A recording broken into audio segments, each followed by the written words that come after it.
pain, and I'm not. Right, you recorded this bit as well, so yeah. Well, happy recovery anyway. Thank you. So, Jonathan, thank you very much for coming to speak to our group tonight.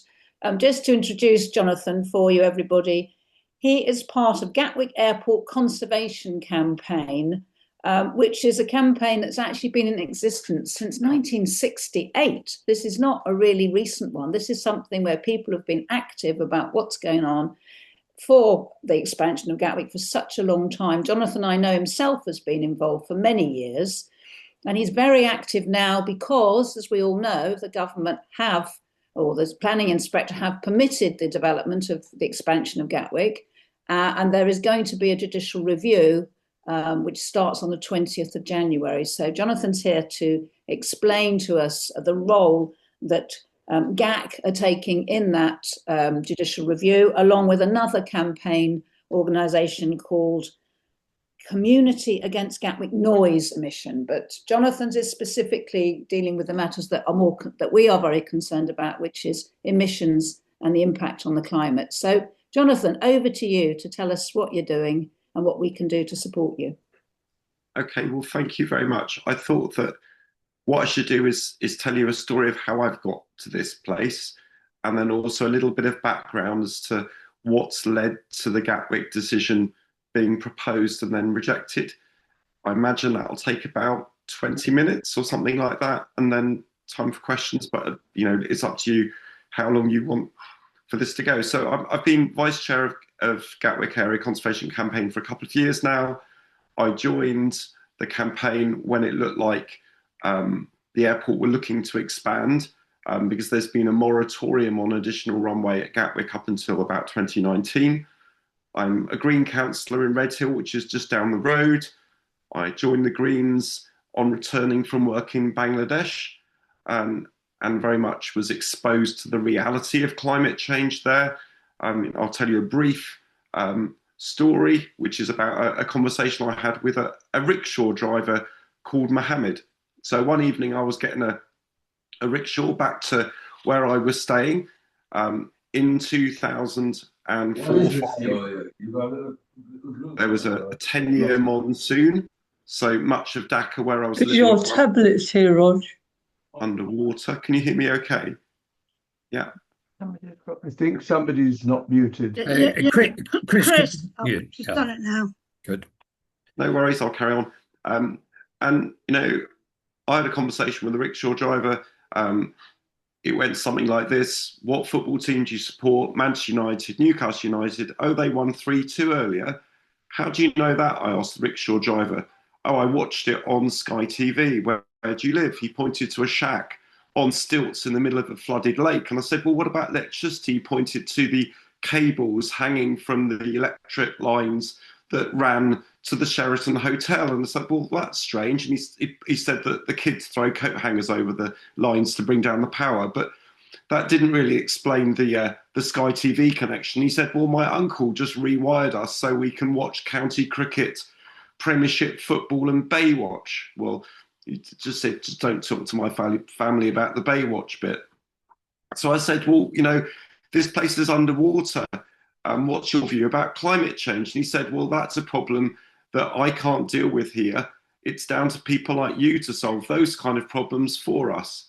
So that was the last time I took a flight, which was when I returned from my aid work in Bangladesh and decided to get more active in challenging the causes of climate change, if you like, in the likes of the UK, and decided that I should get active locally and active politically.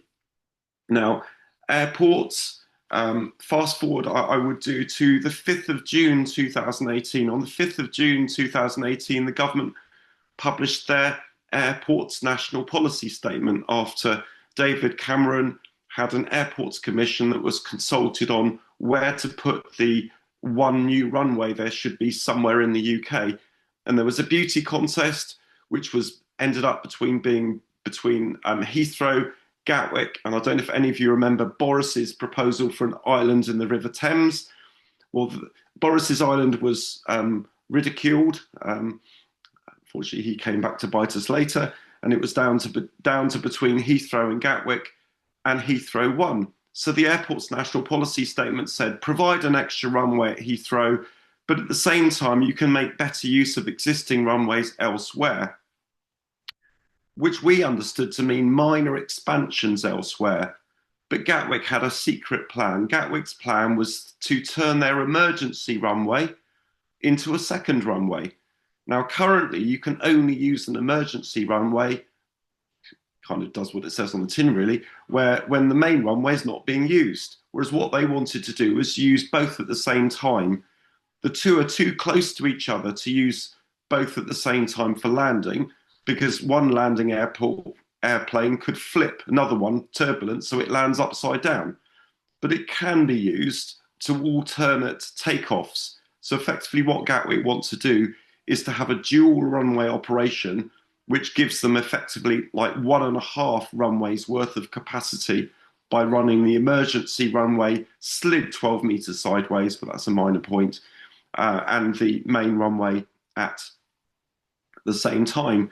So then what's happened since 2018? Well, in autumn 2018, and I would say that's after the government last produced their airport's national policy statement, the IPCC published their special report on 1.5 degrees centigrade warming, which in time has led to the global community focusing on 1.5 degrees rather than 2 degrees as the key determinant. There was also a court case led by Tim Crossland challenging the airport national policy statement, in which it was revealed that the airport national policy statement was only tested in climate compliance to 2 degrees of global warming. And then subsequent to that, the UK government updated its Climate Change Act on the 27th of June 2019 to align UK government carbon reduction to 1.5 degrees through a net zero target. You can argue whether it does that effectively or not, but that's a different discussion. But that was the change. So we developed a policy based on 2 degrees. Subsequently, we updated our national climate framework based on 1.5 degrees. And there is a difference there. And then the government seek to bridge that gap from an aviation point of view by publishing a strategy, not a policy, called Jet Zero, which seems to rhyme with net zero. Seems to be the style of Boris Johnson, who was in charge at the time. And that magics the ability to continue to expand as much as you like, and then you can offset the difference. And it seems the basic policy the government has is you can expand as much as you like, but the more you can expand now, the more you'll need to offset later, or rely on technologies that haven't yet been invented or proven economically viable at scale.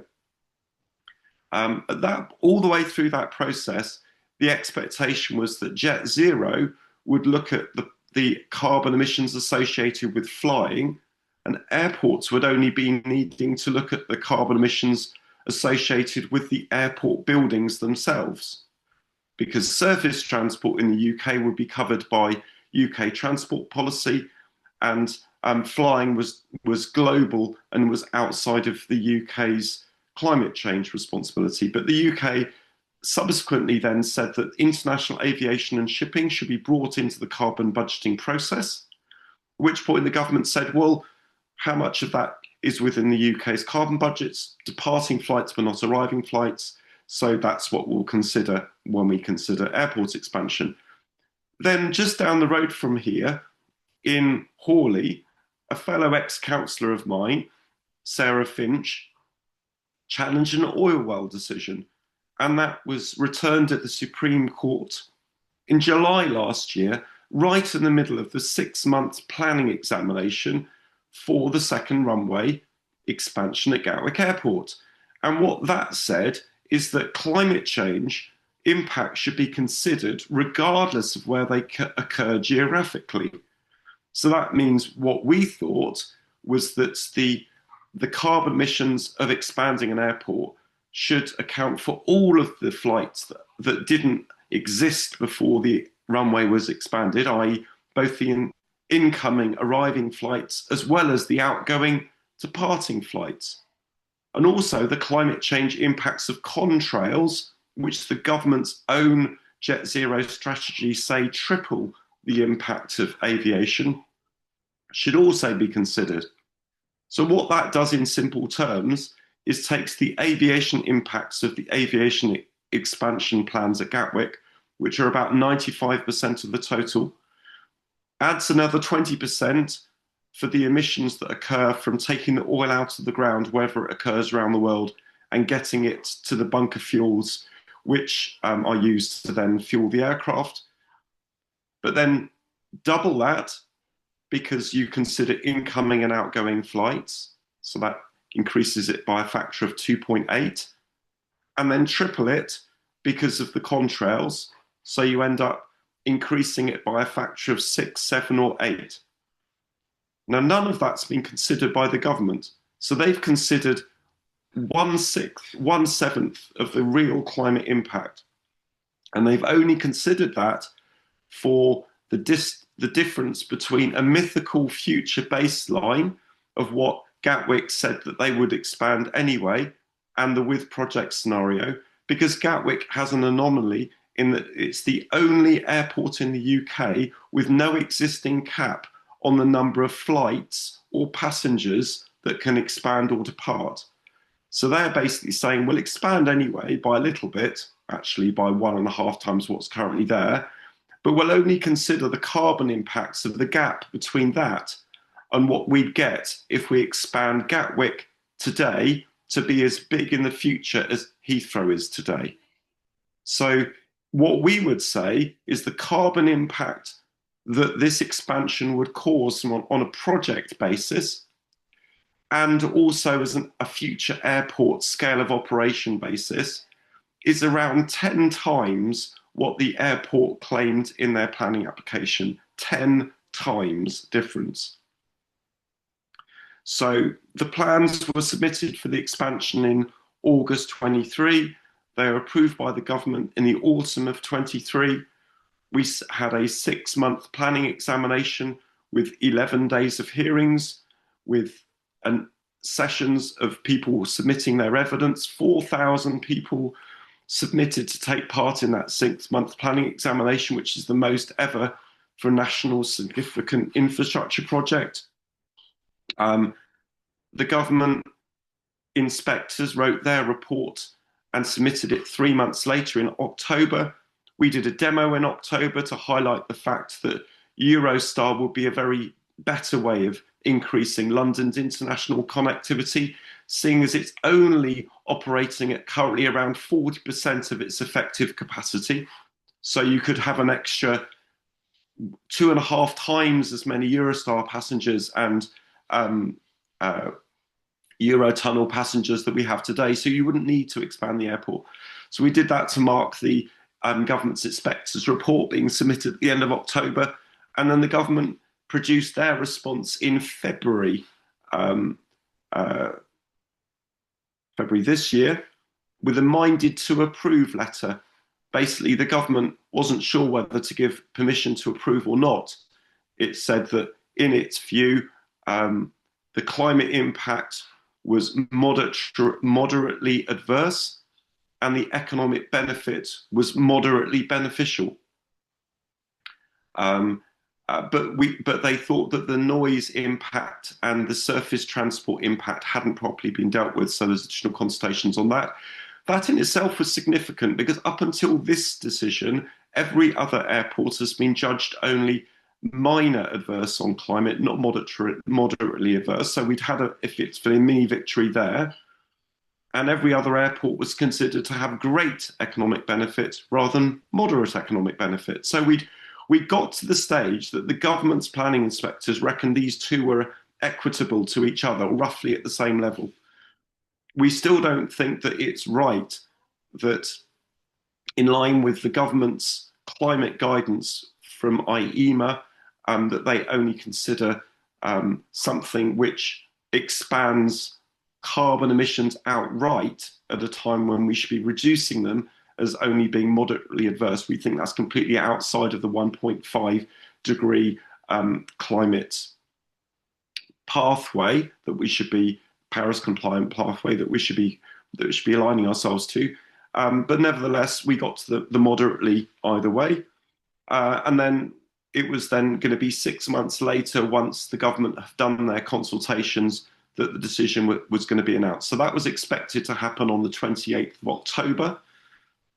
But then on a Sunday afternoon in the middle of September, 1 week after the 50% shareholder of Gatwick Airport Limited, BlackRock's chief executive, sat next to Keir Starmer at a dinner hosted by the King to invite Donald Trump over to the UK. And a few hours after the government was being lambasted by the Americans for granting sovereignty to the state of Palestine in Gaza, the government decided to announce the decision on a Sunday afternoon in parliamentary recess, a week before a Labour Party conference. A remarkable choice of timing. So at that point, we mobilised ourselves, as did CAGNY, to challenge the decision. CAGNY have got the lawyers which backed the Finch case, so there's some real credibility there. And we've got the lawyers who successfully challenged the government to overturn the decision to expand Manston Airport, although they came back again and lost the second time. So we've basically submitted 5 grounds of legal challenge. CAGNY have submitted, I think they've got 6 grounds standing. And the way you'd expect us to operate as campaign groups, we've magically worked to the situation where there is virtually no overlap between the 2 campaign groups in our legal challenges. We have one ground, which is a summary ground, which brings together 3 of the grounds of CAGNY and argues it in a slightly different way, but we basically have different grounds than they do. We've basically said that the airport's national policy statement that prefers Heathrow expansion and the one which makes better use of existing runways should be not looked at as if they're entirely separate documents being run together, such that the government actually considers the cumulative impact of all of the airport expansions they have over the UK, which they've made no attempt to do so to date. We've said that the Climate Change Act, which is should be linked to the Planning Act, and they should be read together. So the fact that the Planning Act, which governs the airport's national policy statement, which is being produced based on 2 degrees of global warming, whereas the Climate Change Act is for 1.5 degrees, they can't just say, oh, we're doing it and we haven't quite updated our national planning framework yet. They need to be compliant with the Climate Change Act and the Planning Act together.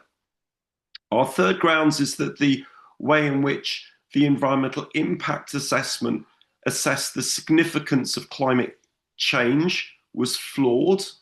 As I've set out, my calculation is that there's roughly an order of magnitude difference between the scale of climate impact which the Gatwick Airport considered and then the government accepted as being the significant level, and what I would say is the climate reality that exists, and that they must consider the climate reality. Fourth, that we thought it was miraculous that the Secretary of State, without any evidence or methodology whatsoever, was able to upgrade the economic benefit of moderate claimed by their own planning inspectors after 6 months of deliberations without any further consideration of the government, and suddenly say there was a great national economic benefit, which we think is miraculous for 2 reasons. Firstly, the jobs benefit, which is the main benefit locally claimed by the airport, results in no net gain of employment at a national level. So how can that result in a national economic benefit when there's no net increase in employment? And secondly, they claim that there's a huge economic benefit based on the increasing business passengers that this expansion of a bucket and spade tourist delivering airport in the south coast of England would deliver when more people leave the UK in tourism than arrive from Gatwick to visit London. Even if you ignore all the tourism impact, they're claiming a massive economic benefit because of the increasing business flights, presumably to go to places like Malaga, and maybe Bermuda's okay because it's a tax haven, maybe that counts, I don't know. But they're saying there's going to be a net economic benefit in increased in business passengers, whereas the whole of the UK as a whole has had a net reduction in business passengers all the way back to 2006. But this airport expansion in Gatwick will be unique, and suddenly more people will be flying for business passenger benefit, not instead of Heathrow, but in addition to everything that's happening at the moment, and without any evidence to counter our challenge to that, or any methodology. The Secretary of State managed to overrule all of the experts and say there's a great economic benefit. Finally, we've argued that it's unfair in terms of noise, but whereas I could go into detail if you're a local community group in a village near Gatwick Airport, I don't think it's worth dwelling on that too much. But in summary, I would say three things. The decision, in my view, says that there's no need to have a methodology for climate change that aligns itself to the climate science. But for economic growth, you can claim a benefit with no evidence and no methodology whatsoever. And then you can trade one against the other, and you can claim the economic benefit based on no evidence and no methodology can trump a reduction in the climate impact based on no requirement to develop a methodology that aligns to the climate science. Secondly, the Finch case, in my view, highlights the need for the significance of the environmental impact to consider the full global impact. So just imagine the UK has an aid policy and we build a coal-fired power station in Tanzania, for example. That would have no impact whatsoever on the UK's carbon budget, but it should be completely at odds with the UK's position in signing up to the Paris Climate Agreement.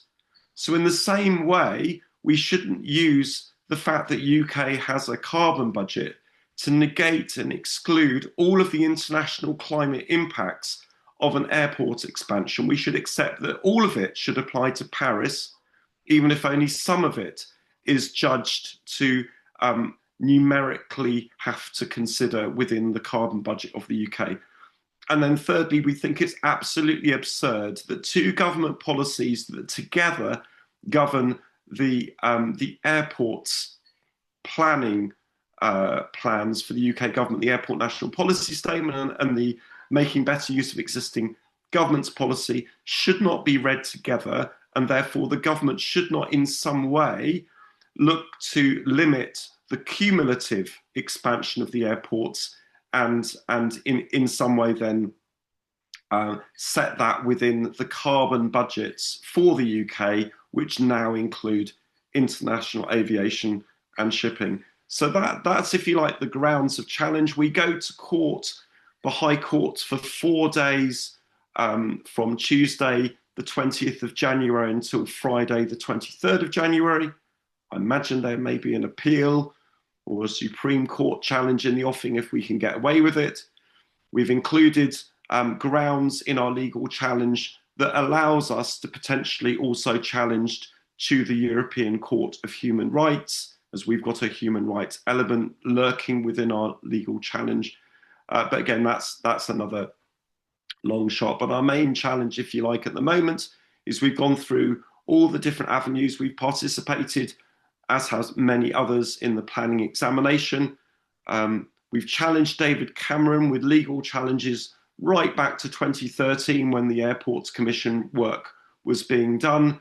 But now all we need to do, let's say all we need to do, is to fund some lawyers to give it grief and use that to delay, to highlight the ridiculousness of the decision and, put greater pressure for the government to stop saying one thing on climate change and doing the opposite. I hope that's of interest. Thank you.